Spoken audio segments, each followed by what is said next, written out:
Salut la gang, c'est JP pour l'école du jeu. Depuis la sortie de Blood Rage, le thème viking est vraiment en vogue dans l'univers du jeu de société. Aujourd'hui, je vous présente un jeu qui a emprunté cette thématique, Vikingar.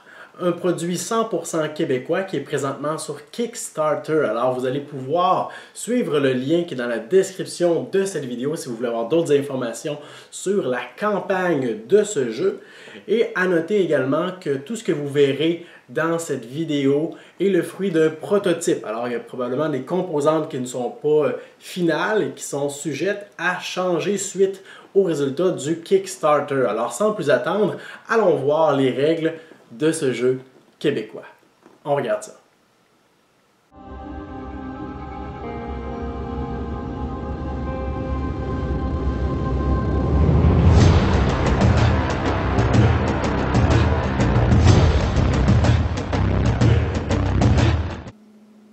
Au début de la partie, vous aurez une mise en place à effectuer très courte, très simple. En fait, vous devrez placer le plateau central en commençant par la zone haute mer et placer les 24 cadrans territoires autour de celle-ci face cachée, puisque nous aurons à les explorer peut-être éventuellement en cours de la partie. Vous devrez également mettre à disposition de tous les joueurs les pièces d'or, les jetons qui représentent les zones qui ont été détruites, les cartes de quête mythiques, les cartes événements et les cartes bout du monde. Vous donnerez également à chaque joueur un petit plateau personnel dans ce style-là, alors qu'il y a une couleur qui lui est propre. Les joueurs pourront commencer en mettant 2 dracars de leur couleur dans la zone haute mer. Les autres dracars et les petits emblèmes juste ici restent sur le plateau de joueurs. Et les joueurs devront déterminer combien d'exploits devront être réalisés pour obtenir la victoire. Alors, ça peut être 3 exploits, 4, 5, 6, 7, 8 exploits, puisque nous voyons qu'il y a un maximum de 8 exploits que les joueurs pourront effectuer en cours de partie. Évidemment, plus le nombre d'exploits requis pour gagner est élevé, plus la partie sera longue et ardue. Alors, peut-être commencer avec un nombre d'exploits plus minime, comme 3 ou 4. D'ailleurs, si nous prenons le temps d'analyser le plateau individuel de chaque joueur, nous remarquerons un peu plus d'informations sur ces fameux exploits qu'on doit réaliser en cours de partie. Alors, il y en a 8 différents et chaque exploit peut être obtenu d'une manière différente, évidemment. Certains sont plus longs à réussir que d'autres. Vous aurez des petits cubes en bois comme celui-ci pour marquer l'avancement de vos exploits en cours de partie. Alors nous avons par exemple l'exploit richissime, alors qui va vous demander d'acheter des trésors. À chaque fois que vous pourrez acheter un trésor, vous allez pouvoir augmenter sur cette échelle. L'exploit héros qui vous demande de pourfendre des créatures, le conquérant qui vous demande de piller des villes, et alors il y en a tout plein. Ce sera à vous de choisir votre stratégie et de la façon avec laquelle vous désirez gagner. Vous avez également un excellent petit aide-mémoire concernant le système de combat avec les runes, dont on traitera dans quelques instants, mais également les phases de jeu, alors un aide-mémoire selon toutes les phases qu'on doit réaliser lors d'un tour, et certaines informations importantes concernant le pillage de villages, villes, les attaques sur les forteresses et toutes les informations en lien avec les pièces d'or. On y reviendra dans quelques instants.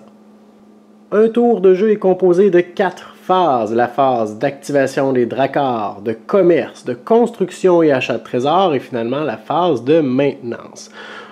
Imaginons une partie à 3 joueurs. Alors on voit dans la zone haute mer les dracars des 3 joueurs qui sont présentement autour de la table.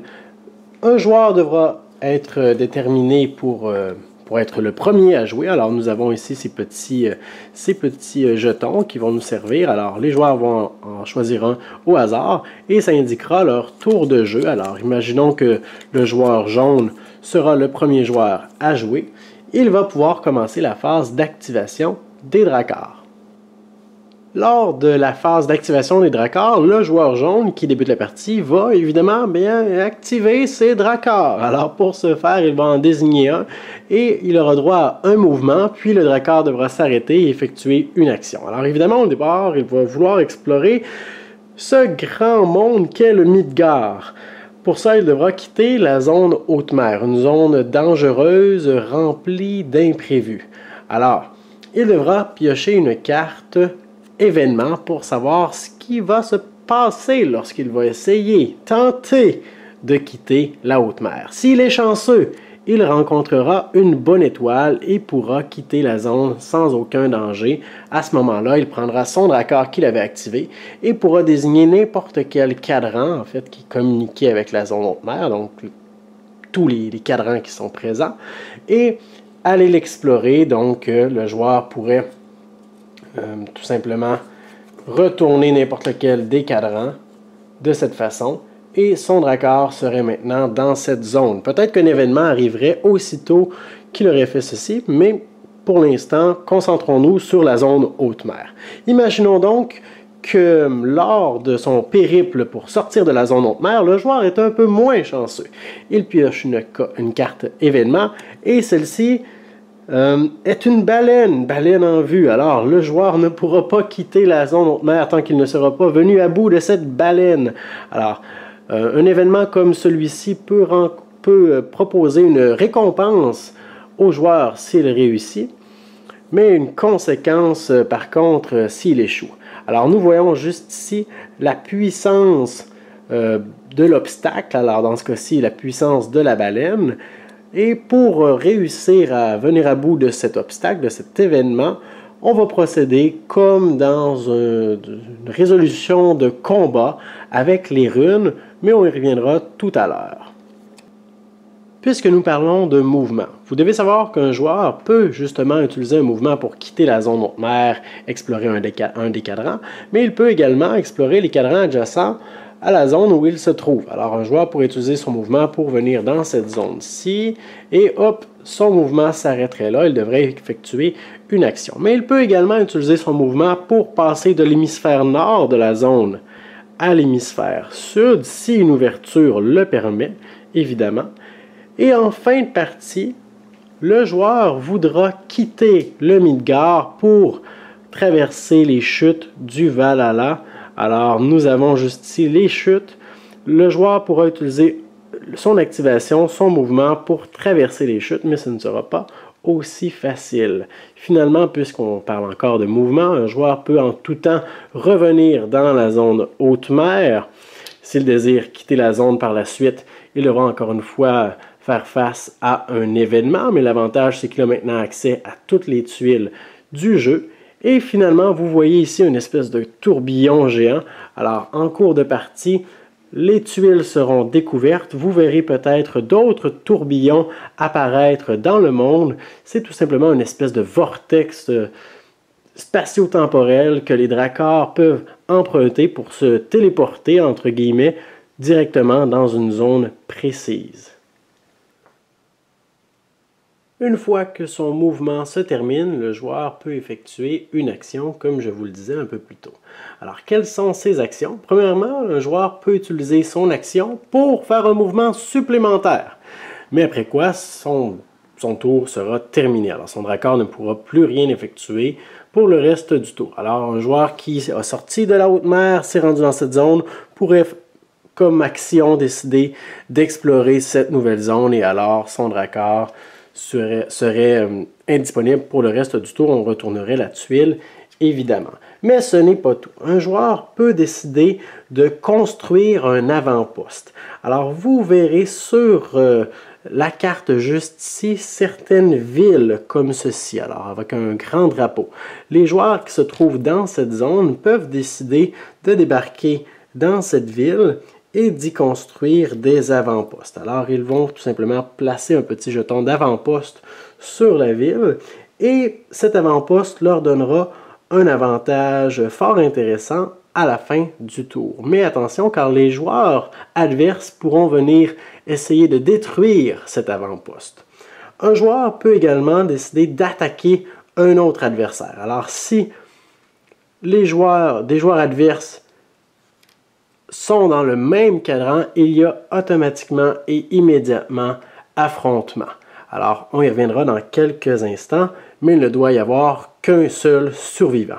Les joueurs peuvent également piller des villages de pêcheurs. Alors, vous verrez sur certains emplacements de la carte des petits villages comme ceci.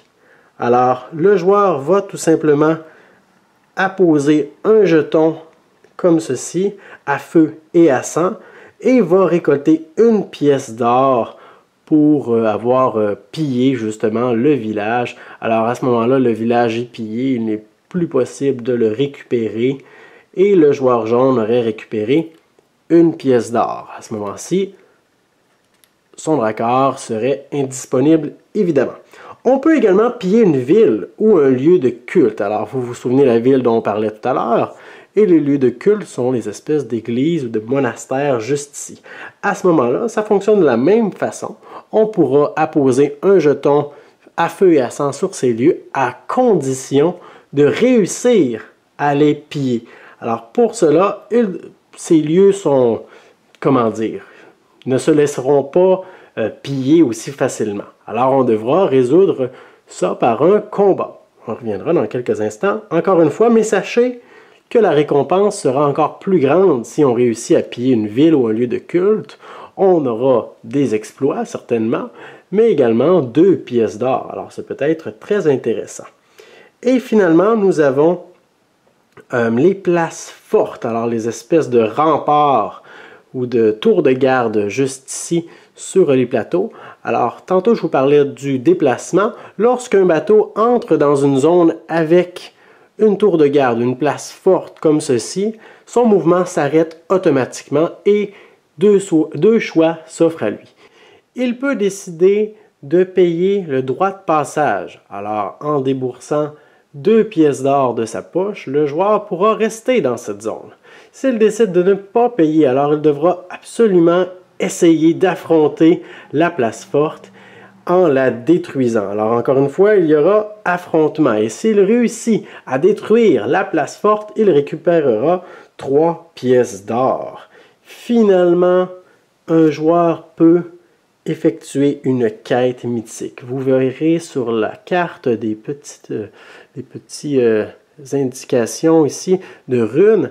Alors ce sont des zones où des quêtes mythiques sont disponibles. Alors si le joueur le désire, il peut décider d'aller piocher une carte quête mythique. Ces cartes représentent des ennemis, parfois faibles, parfois ridiculement très puissants, et il n'aura pas le choix que de l'affronter en espérant remporter la victoire. Alors, il est possible de rencontrer des monstres comme le Ratatosk, mais également des monstres peut-être un peu plus forts comme l'Ascafroa ou encore le Docalfar.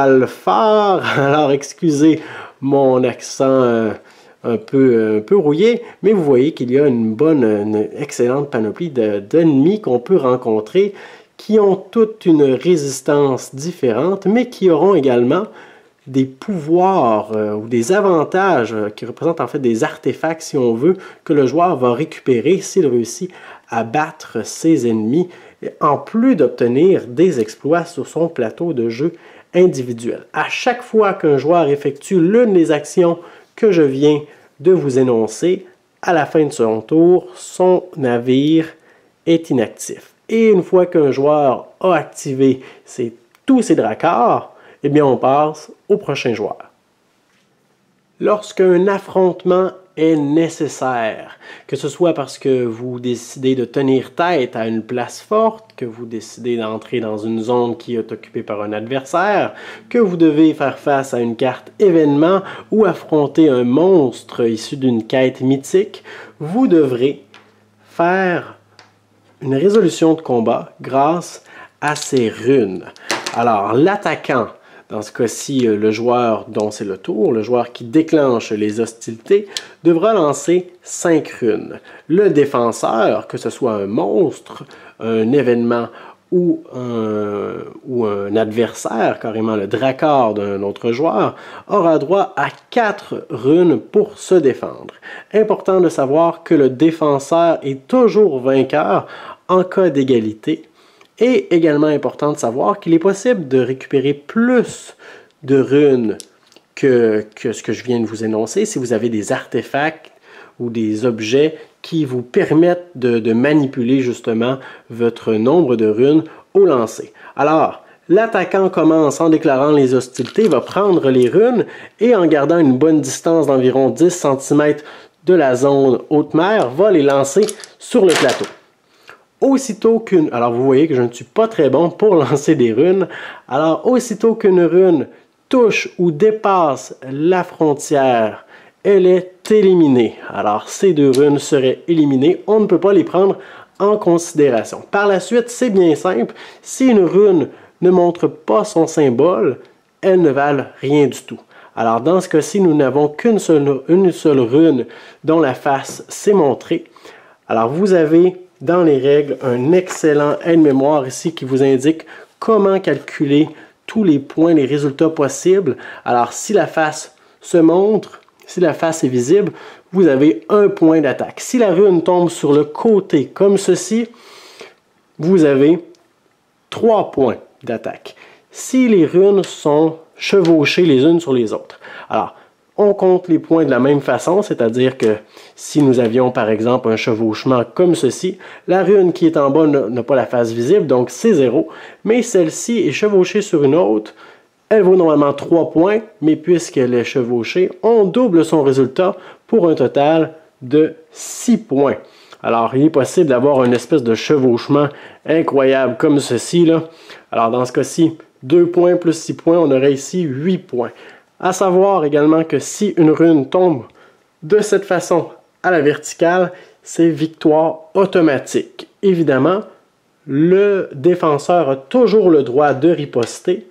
Alors, une fois qu'on aurait calculé l'issue du combat pour l'attaquant, le défenseur pourrait à son tour lancer les runes. Alors, celle-ci serait éliminée et dans ce cas-ci, on aurait 3 points de défense. Dans le cas où le défenseur aurait également lancé une rune à la verticale, il est déclaré vainqueur. Advenant le cas où l'attaquant remporterait la victoire, il retournerait son dracard pour dire que son tour est terminé et le défenseur perdrait son dracard. Si c'était le contraire, alors ce serait l'attaquant qui perdrait son dracard puisqu'il vient de se faire démolir par le défenseur. Évidemment, regardez toujours votre échelle d'exploits car il est possible de récupérer des exploits qu'on soit gagnant ou perdant lors d'un combat.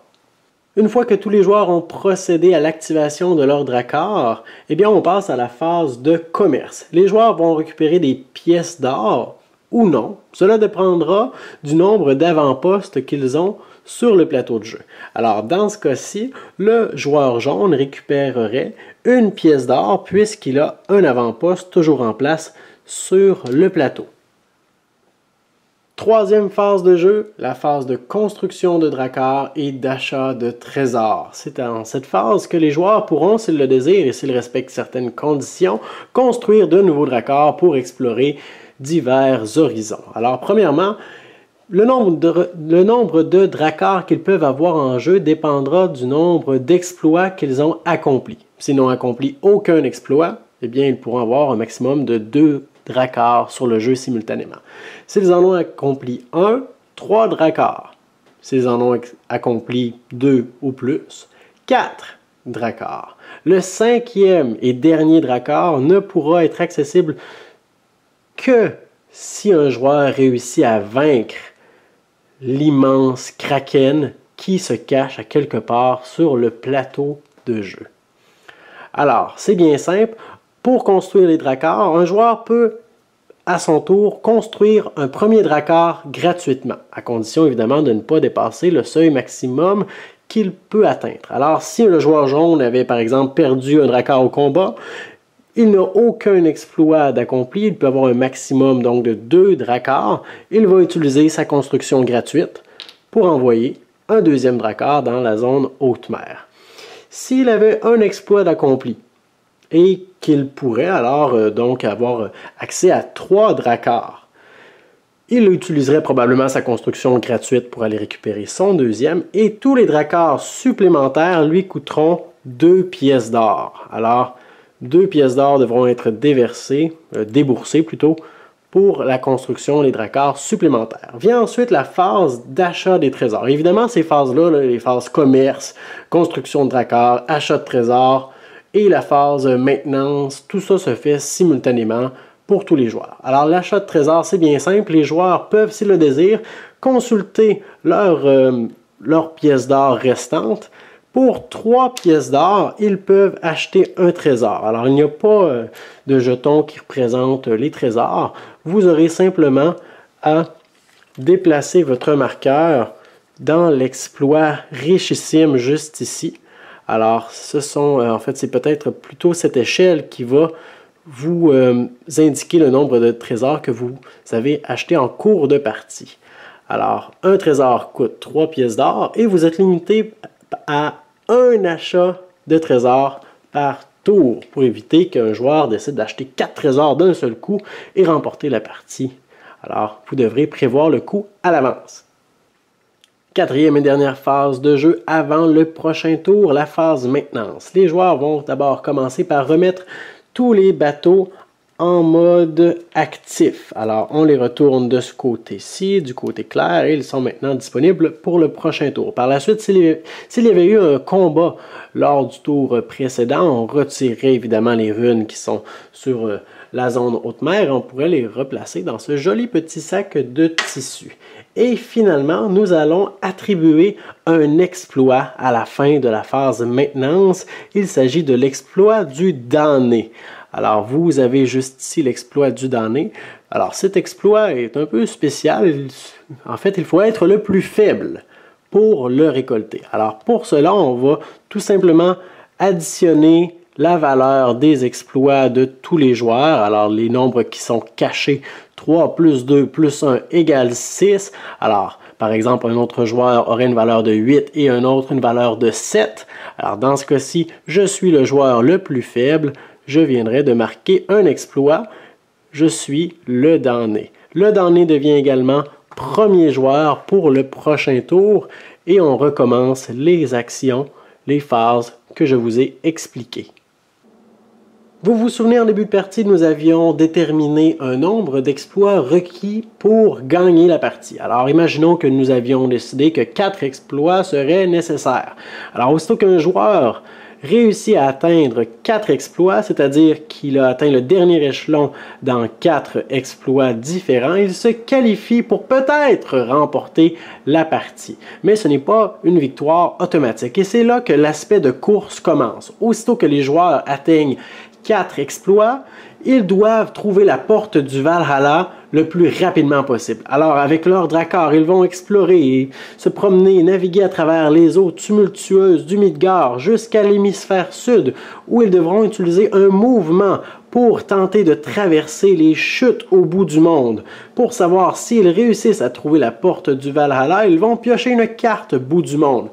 Peut-être que celle-ci leur dévoilera, oh non, de terribles chutes. Alors la porte du Valhalla n'était pas là du tout. Alors il y aura un affrontement, en fait un combat comme si on veut avec les runes, à savoir si le courant va détruire le Drakkar ou si le Drakkar va réussir à résister au courant. Alors on retournerait le Drakkar du côté inactif et maintenant tous les joueurs savent qu'une chute est présente ici, alors la porte ne s'y trouve pas du tout. Au cours des prochains tours, le joueur devra explorer les chutes d'un autre cadran de territoire et devra continuer de piocher des cartes supplémentaires jusqu'à ce qu'il trouve la porte du Valhalla. Aussitôt que cette carte est dévoilée et qu'un joueur, évidemment, a tous les exploits nécessaires, il est déclaré grand vainqueur. Et voilà pour Vikingard. Je vous invite à poursuivre avec moi, à écouter la vidéo de mon avis personnel. On parlera un peu de ce prototype versus la version finale de ce jeu. Informations concernant la campagne Kickstarter qui a lieu présentement. D'ailleurs, si ça vous intéresse, vous pourrez suivre le lien dans la description de cette vidéo qui vous mènera directement sur Kickstarter et qui vous donnera des informations supplémentaires sur ce jeu. Sinon, eh bien, moi je vous dis merci pour votre écoute. À la prochaine.